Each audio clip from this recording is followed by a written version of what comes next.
اعوذ باللہ من الشیطان الرجیم بسم اللہ الرحمن الرحیم۔ آج سے درس حدیث کا سلسلہ شروع ہوا چاہتا ہے اور ان دروس کے لیے ہمارے پیش نظر کتاب ہوگی جنت بلا رہی ہے۔ اس کتاب میں ایسے مختصر، آسان اور مستند اعمال جمع کیے گئے ہیں کہ جنہیں پڑھ کر بندے کو اپنے جنتی ہونے کا خوشگوار احساس ہونے لگتا ہے۔ ان اعمال کو بیان کرنے سے پہلے یہ بتانا ضروری ہے کہ جنت کیا ہے، جنت کیسی ہے اور اس کے نظارے اور ماحول کیسا ہوگا۔ جنت اللہ کے محبوب بندوں کا آخری مقام ہے، اطاعت گزاروں کے لیے رب تعالیٰ کا عظیم انعام ہے۔ جنت اور اس کی لازوال نعمتیں ایسی ہیں کہ جو نہ کسی آنکھ نے دیکھیں، نہ کسی کان نے سنی اور نہ ہی کسی دل میں ان کا تصور آ سکتا ہے۔ ذرا آنکھیں بند کیجئے اور عالم تخیل میں جا کر جنت کا ہلکا سا نظارہ کیجئے۔ تصور کیجئے کہ جب جنت میں آپ کی صبح ہوگی تو کیا زیبائی اور آنائی اور موج و عیش کا عالم ہوگا۔ جب آپ اپنے محل کی اونچائی پر کھڑے ہو کر جنت کے باغات اور نہروں کا دل فریب نظارہ کر رہے ہوں گے، آپ کے آسمان اور زمین تبدیل ہو چکے ہوں گے، دودھ، شہد، پاکیزہ شراب اور انتہائی سفید پانی کی نہریں، سونے اور چاندی سے بنے چمکتے دمکتے محلات، تاحد نگاہ موتیوں سے سجی زمین، کستوری کے ٹیلے جو ہر طرف بے حد عمدہ خوشبوئیں بکھیرتے ہوں گے، فضا ہر طرح کی من بھاتی مہک سے معطر ہوگی، قسم قسم کے گھنے درخت، مختلف الوان و اشکال کے پھول، طرح طرح کے ذائقوں والے پھل، جس چیز سے لذت کام و دہن کو جی چاہے گا فوراً آ حاضر ہوگی۔ مزے مزے سے کھائیں گے، پھر اسی وقت خوشبودار ڈکار اور کستوری کی مانند پسینہ آئے گا اور سب کچھ ہضم ہو جائے گا۔ نہ وہاں شور و غل ہوگا اور نہ ہی لغو و رفث، نہ کوئی ناگواری کی بات ہوگی اور نہ ہی کوئی ناپسندیدہ کام۔ کان بھلی بھلی باتیں سنیں گے اور زبانیں میٹھا میٹھا بولیں گی۔ سماعتیں روح افزا جنتی نغموں سے فرحت پائیں گی اور بصارتیں خوش نما مناظر سے تازگی لیں گی۔ جب تختوں پر آمنے سامنے براجماں ہو کر جام چھلکائے جائیں گے تو کچھ اور ہی سما بن جائے گا۔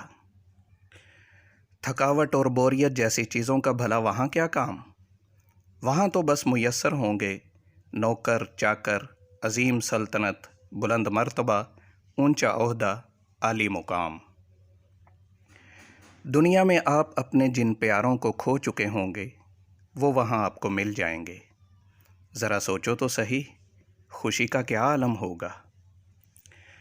تب آپ ہمیشہ کے لیے جوان ہی رہیں گے، پیرانہ سالی تمہارے پاس بھی نہیں پھٹکے گی، تم صحت مند ہی رہو گے، مرض کا نشان بھی یہاں ڈھونڈے نہیں ملے گا۔ خوشیاں اور شادابیاں ہمیشہ کے لیے تمہارا مقدر بن جائیں گی، غم و الم کا سایہ تک بھی تم پہ کبھی نہیں پڑے گا، دائم زندہ و سلامت رہو گے، موت اب تمہیں کبھی نہیں آئے گی۔ اور پھر پیارو، وہاں محبوب کائنات، سرکار دو عالم، محسن خلق، سرور جہاں اور عزیز متاع و جاں حضور نبی کریم صلی اللہ علیہ وسلم کی زیارت بھی نصیب ہوگی۔ بھلا اس سے زیادہ جشن کا سماں کب ہو سکتا ہے؟ مجھے یہاں ایک عرب دیہاتی کی وہ بات یاد آ گئی کہ اس نے ایک بزرگ سے کہا کہ مجھے کوئی ایسی بات بتائیے جنت کے متعلق کہ میرا جنت میں جانے کے لیے شوق اور بھی بڑھ جائے۔ تو اس بزرگ نے فرمایا، وہاں رسول اللہ صلی اللہ علیہ وسلم ہوں گے۔ وہ دیہاتی یہ سن کر فرط جذبات و محبت سے بے حال ہو گیا۔ یقیناً ہر مسلمان کے لیے اس سے بڑی خوشی کی بات کوئی نہیں ہوگی کہ اسے نبی کریم صلی اللہ علیہ وسلم کی زیارت نصیب ہو جائے۔ اور پھر جنت میں آخر میں ایسی نعمت سے نوازا جائے گا کہ جسے سن کر تم سے اپنی خوشیاں سمیٹے نہیں سمٹیں گی، اور اس کے بعد تمام تمناؤں اور آرزوؤں کا خاتمہ ہو جائے گا۔ وہ یہ کہ بارگاہ ایزدی کی طرف سے یہ پروانہ مل جائے گا کہ میں آج کے بعد کبھی تم سے ناراض نہیں ہوں گا۔ ذرا سوچئے، کیا یہ سب نعمتیں پانے کے لیے اس ذرا سی زندگی کو رب کے نام کر دینا کوئی مہنگا سودا ہے کیا؟ ہرگز نہیں۔ اور پھر یہ بات بھی یاد رکھیے کہ جنت کا حصول بہت ہی آسان ہے۔ یہ ہر اس شخص کو مل سکتی ہے جو صدق نیت سے اس کے حصول کے لیے کوشش کرے۔ اللہ تعالیٰ نے اسے اپنے بندوں کے لیے ہی بنایا ہے، اور یقیناً اس نے اپنے بندوں کو ہی عطا کرنی ہے۔ لیکن ضرورت صرف اس امر کی ہے کہ ہمیں کما حقہ اس کا بندہ بننا پڑے گا۔ صرف اتنی سی زحمت ہمیں جنت کا مہمان بنا سکتی ہے۔ فطرت انسانی میں یہ بات شامل ہے کہ جب اسے کسی کام کا نقصان بتایا جاتا ہے تو وہ اس سے اجتناب کرنے لگتا ہے۔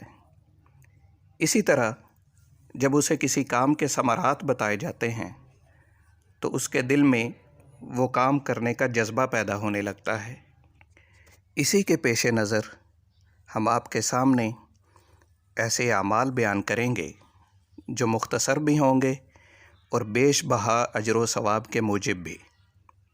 ان چھوٹے چھوٹے اعمال سے اللہ تعالیٰ کے اتنے بڑے بڑے انعامات حاصل ہو سکتے ہیں کہ بندہ اس کی بے پایاں رحمت اور بے حساب مغفرت دیکھ کر ورطۂ حیرت میں ڈوب جائے، اور اسے یقین ہو جائے کہ دیر تو بس میری طرف سے ہے، ورنہ جنت تو مجھے بلا رہی ہے۔